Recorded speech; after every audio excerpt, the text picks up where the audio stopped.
Don't you dare call this a garden. It's more of a working farm, and a productive one at that. We could potentially feed over 20,000 people.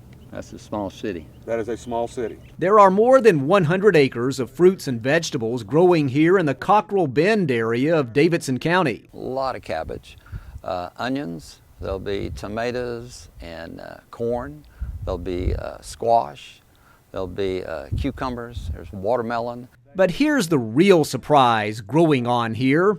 This is prison property, part of the Riverbend facility operated by the Tennessee Department of Corrections. Everything here is planted by hand, harvested, and eaten by the people at Riverbend.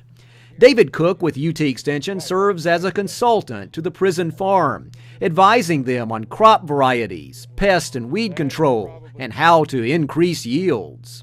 The food produced here actually goes back in to feed inmates and can feed staff. And so they have a long-term plan, a very aggressive plan to feed thousands. This food grown on this facility here is feeding actually the inmates, and the inmates are actually doing the work too. They're doing all the hard work out here. Labor is optional for these inmates. No one is forced to work in this garden, but many choose to because it gets them outside and they learn new skills too. Corrections officials believe this farm is a great training ground for inmates who may pursue agricultural work after their release. Also, between crop production and a composting project, this facility saves taxpayers about $400,000 a year.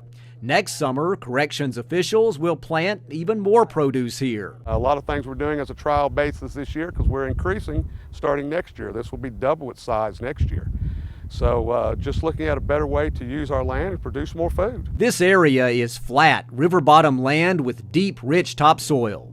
With an increasing number of acres taken out of agricultural production these days, farm leaders say it's good to see this land used to grow food. It is very good land.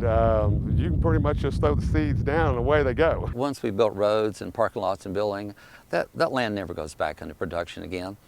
This is like going into a virgin forest. We need prisons. After all, there are people who will break society's rules. But in some instances, these correctional facilities may be located next to productive ground. And with an available workforce, there's no reason why the prison can't feed itself. This is Chuck Denney reporting.